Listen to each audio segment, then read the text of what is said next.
Hello, Denver. Hey everyone, I am Micah Baylor. I'm the lead benefit steward at Opolis, and today I'm here to talk to you all about healthcare, health insurance as a public good.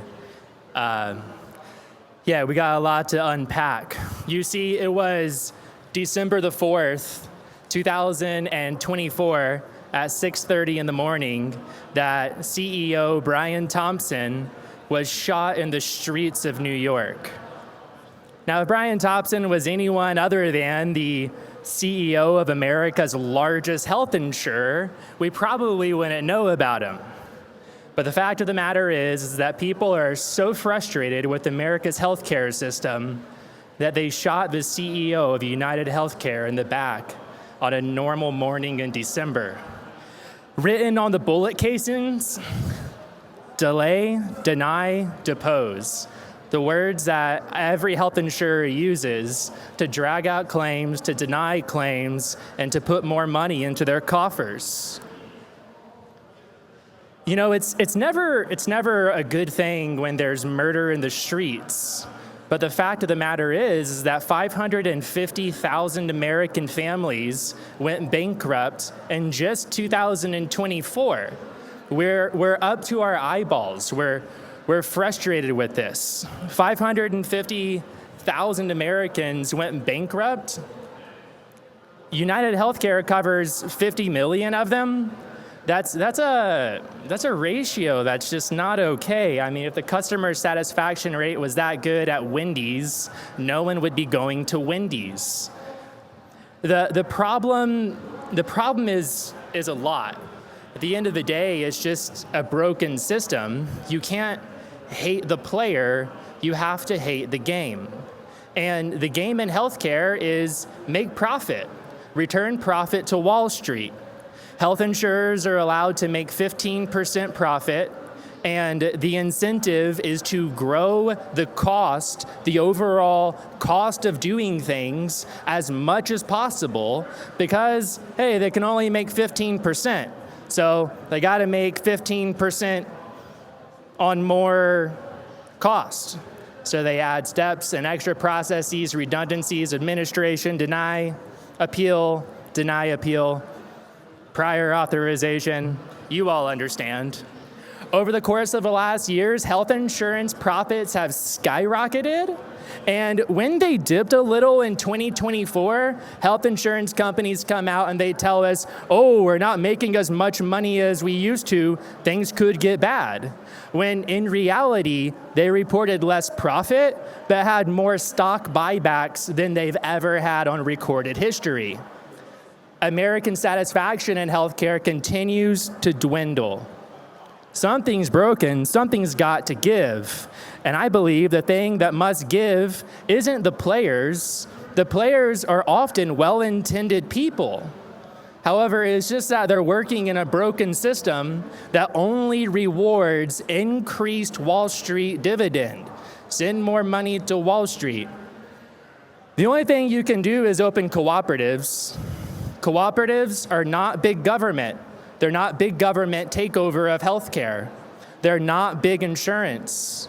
Cooperatives can often operate just like a business. They can grow coffers, they can pay claims, but they can be owned by the people who are using them. So what might it look like?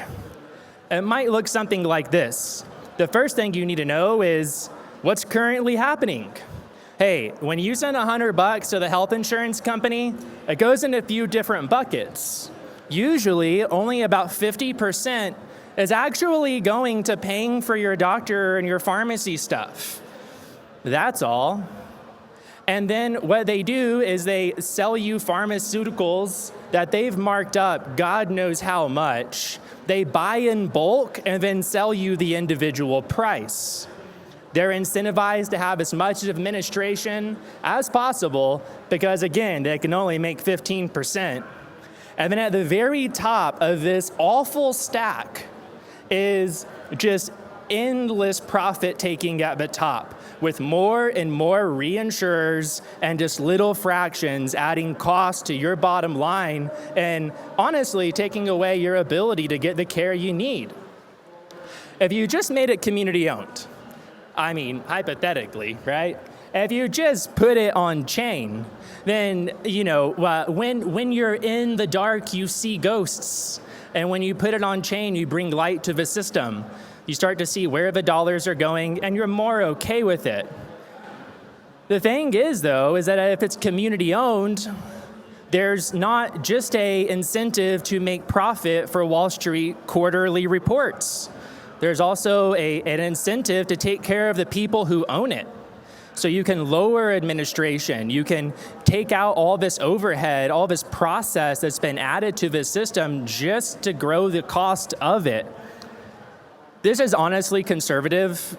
If you made health insurance awesome, I have 10% savings at the top, but I'm being judicious. Yeah, it's very possible. I've seen plans that maybe would be better than 10%. And something that you can definitely do when you bring the total cost of healthcare on chain is generate a lot of real yields. Health insurance premiums are paid every single month. No one's going to miss that. They don't want to get sick and not have the ability to go see the doctor. And there's profit in health insurance. You can simply create real yield that pays the stakers way less money than the insurance companies are taking from us.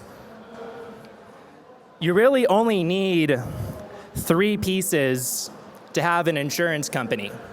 You need to have a network, you need to have claims administration, and you need to have a ton of money. And the network idea is honestly from like the 1980s, and it's just outdated technology. There's better technology. It's called cash. You give a doctor cash on the spot, and the doctor actually charges you less because they don't have to go fight the insurance company for their money. It's pretty amazing. Cash works anywhere. You can still build things like, PPO into the back end, but try to pay cash first. All that you're doing is removing the incentive to deny and delay. You're making it so that it takes care of the community first. Network, not actually that big of a problem. There's a lot of solutions out there in TradFi insurance. Claims administration, it's the same thing. Like, it's super easy to get ACA compliant claims administration done, and then you can just gradually bring this on chain once you know all of your privacy is firmly in place. Certainly, you can't mess around with privacy pertaining to health information, but it's also a thing where, ZK proofs and these things can make it happen. Fully autonomous on-chain claims, not that far out, not that many steps as you would think. And then the money. There's $14 billion locked up in just EigenLayer. There's billions of dollars in staked crypto assets. And what all of them want is a real yield. All of them are just looking for real yield. And guess what you can do? You can just do math. Like, people have been doing actuarial underwriting on how much risk is inside of a health insurance pool for a long time. And you can bake in real yield into your health insurance protocol for the purpose of borrowing liquidity from that protocol when things heat up and there's more sick people than normal. Money. The 3 pieces, all of those things on chain, all community owned, not that far out. Why now? I don't know. The current landscape, maybe this is more like a landscape slide for you all. There's a big trend in the provider industry. We're talking about hospitals. We're talking about cardiologists, ear, nose, and throat specialists. We're talking about the people who actually take care of you. There's a huge movement in this group of people to just take cash. In fact, 17,000 clinics take only cash in America. They say, we're done with the networks, we'll take only cash. I'm seeing 74% reductions in the cost of claims when you don't run your claims through the network. Remember those insurance companies, how they were going to build networks that negotiated better prices for us? Turns out, if you just pay cash, it's like a lot cheaper most of the time. Why now? Hey, employers are looking for a different option. Most people get their health insurance from their employer in America, and the rising cost of healthcare has been the #1 pain point outside of like just being broke for any business in the US. When you take it on chain, you gain a lot of transparency. You give employers the ability to actually take care of their people. I mean, 50% of employers in the US are cutting benefits this year. They're cutting costs or they're cutting the quality of their benefits. And they've been doing that every year for the last decade. They've been doing that as long as I can remember. The current system certainly isn't sustainable. There's $4.8 trillion in premiums paid every single year. And 50% of those people are going to change their health care this year. These health insurers have underwritten profits into our premiums and stored away $8.4 trillion into their coffers.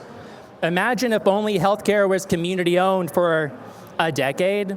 How much money would we have sitting in our coffers, and what would we do with that yield? How would we take care of our community? How would we do the conversations that no one has an answer for right now?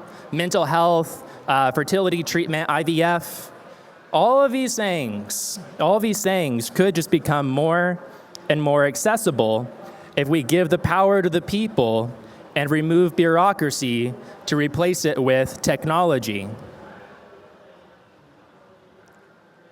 Public good, community owned. What you've got is on one side of the aisle, you've got the right. You got the right and you got the left. On the right, they cry out, we don't want a government takeover of health insurance. Government takeover of health insurance. Who would possibly want that? And big insurance will spend tens of millions of dollars promoting that propaganda anytime that we have a public option come available. We will never see a centralized government health system in the US. It is entirely too easy to market government takeover of healthcare and have people show up at the ballot box and vote no, even if it would actually take care of them. We've seen it time and time again. And on the other side, you've got the left. They don't want big insurance. They think for-profit insurance is evil. And yeah, for-profit health insurance is inherently evil. I'd agree. The only thing that I can think to do after spending 13 years doing group healthcare is just to make it all community owned. Cooperatives are, they're corporate vehicles that can operate in a capitalistic environment, and if they accidentally make money, then that money can sustain the community that it came from. There's just no other option. People shouldn't have to pay insurers profits to access the care that they need.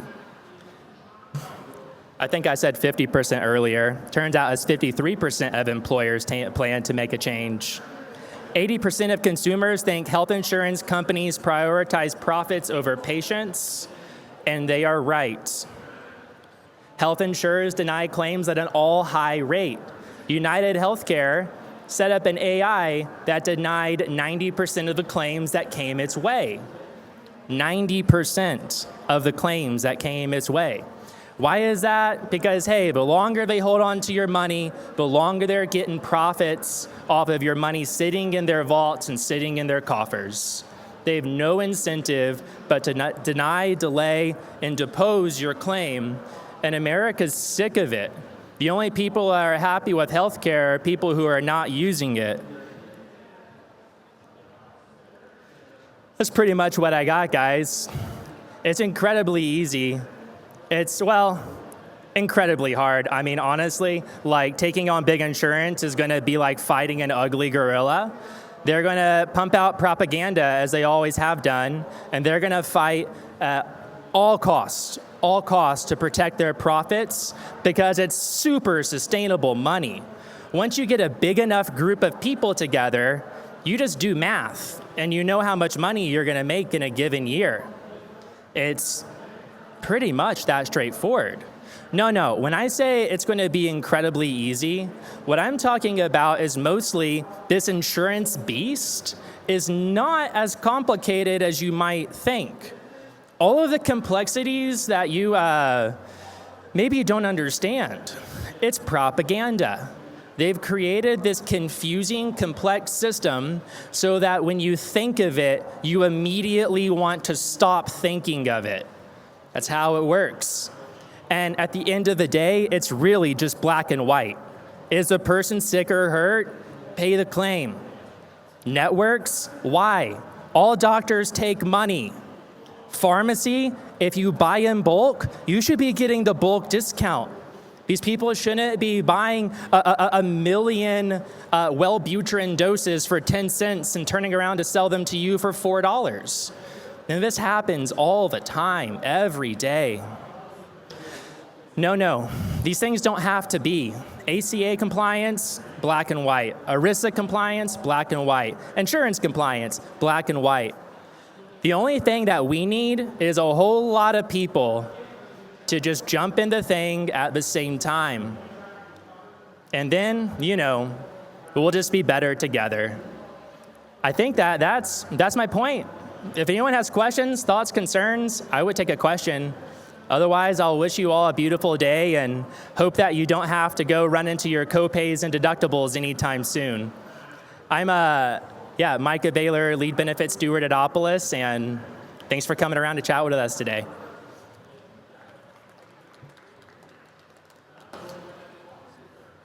None of you want to talk about your PPO? Okay. Bye-bye, friends.